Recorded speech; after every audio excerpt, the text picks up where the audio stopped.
ታቦት እስቲ ትንሽ ንገረኝ። ታቦቱን የሚቀርጸው ሰው ነው። ቀርጾ ከጨረሰ በኋላ ግን ታቦት አይሆን።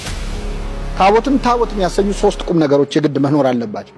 አሁን አልፋና ኦሜጋ ስለተጻፈበት ነው የምንሰግድለት ስንል አንድ ሰው መከራከር ካማረው እኔ ደብተሬ ላይ አልፋና ኦሜጋ ብዬ ብጽፍልህ የኔ ደብተር ታቦት ነው ወይ ሊለኝ ይችላል። አላል ለዛማ ከሆነ አልፋና ኦሜጋ መጽሐፍ ቅዱስ ላይ ተጽፏል እኮ እሱን ዝም ብለን ታቦት ነው ብለን ለምን አናከብረው?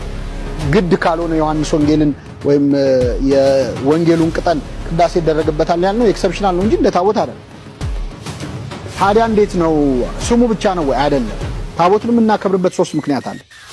የመጀመሪያው ቅባ ሜሮን ይቀባል፣ ይታተማል። ጳጳሱ መጥቶ ጸሎት ላይ ለታቦት በታቦት ላይ የሚጸለይ ጸሎት ብሎ ጸልዮ ጌታዬ መድኃኒቴ ኢየሱስ ክርስቶስ ሆይ በጸሎታ ሐሙስ መስዋዕት አቅርበ እንካችሁ ስጋችሁ ብሉ ስጋዬ ነው ብሉ ደሜን ጠጡ ብለ እንደሰጣቸው ይህንን ስጋ እንደምን የምንፈትትበትን ታቦት መንፈስን አሳድርበት ባርከው ቀድሰው ብሎ የሚጸልይበት ጸሎት ላይ ለታቦት ወይም ጸሎት በእንተ ቡራኬ ታቦታት የሚል መጽሐፍ አለ። ያንን ኤጲስቆጶሱ ይጸልይበታል።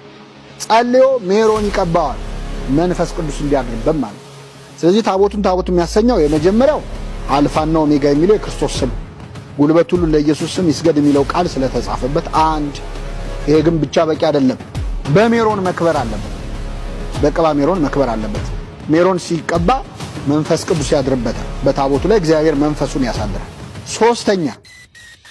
ሶስተኛ ምስጢረ ቁርባን ይደረጋል። በቀደምት አብያተ ክርስቲያናት የቤተ ክርስቲያን ታሪክ ስታጠኑ ከነዚህ ከሶስቱ ሁለቱ በተለይ አይቀሩም ነበር። የመጀመሪያው እንዳልኳችሁ ሜሮን መቀባት ነው። ሁለተኛው ቅዳሴ ማድረግ። ሶስተኛ በእኛ ትራዲሽን ሌሎች የሚያደርጉት የሰማዕታትን አጽም ከመንበሩ ስር ያስቀምጣል። ስለዚህ በቅዱሳን አጽምም በዛ ላይ መስዋዕት ማድረግ የተለመደ ነበረ፣ ይሰዋ ነበር። ስለዚህ ታቦቱ የሚባለው ጸሎቱ ተደርጎበት ሜሮን ተቀብቶ የተጻፈው ቃል ሲደመር ቅባ ሜሮን ጸጋ መንፈስ ቅዱስ ሶስተኛ ስጋው ደሙ ሲፈተትበት ያኔ ሙሉ በሙሉ ታቦት ይሆናል። እግዚአብሔር መንፈሱን በዛ ላይ ያሳድራል። ለምናከብረውን አክብሮት ሁሉ ለማሳየት ምክንያት እናገኛለን። ከዛ ውጭ ግን ታቦት ዝም ብሎ ስለተቀረጸ ታቦት አይሆንም። ለምሳሌ ታቦት ተሰረቀ ሊባል ይችላል። ሰሙ ትችላላችሁ። ተሸጠ፣ ታቦት ብዙ ገንዘብ ተሸጠ። በተለይ አውሮፓውያኑ ለጦርነት በመጡ ቁጥር ሐሳብ የሰበሰቡት ታቦታትን በጣም በብዛት አሁንም ድረስ በጣም ብዙ በሺ የሚቆጠሩ ታቦታት አሉ። እነሱ እጅ ሲገቡ ታቦት እየዞረ ነው በየቦታው ማለት ነው። ሲጀመር አይደለም አሁን በብሉይ ኪዳንም ታቦት ተሰርቆ ተግዞ ያውቃል። ታቦት ለምን ይሸጣል? ለምን ኃይል የለውም የሚሉ ሰዎች ክርስቶስስ ተሸጠ የለውም እንዴ? ታቦቱን እኮ የምናከብረው ስጋና ደሙ ስለተፈተተበት ታቦቱ ላይ ስጋና ደሙ የተፈተተው ክርስቶስስ ተሸጠ የለውም ኃይል የለውም ሊባል ይችላል?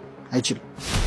ስለዚህ ታቦቱ ሊሰረቅ ይችላል። ግን የሚገርማችሁ ታቦት በተሰረቀ እና ሊነካው የማይገባ ሰው በነካው ሰዓት እግዚአብሔር መንፈሱን ከታቦቱ ላይ ያነሳል።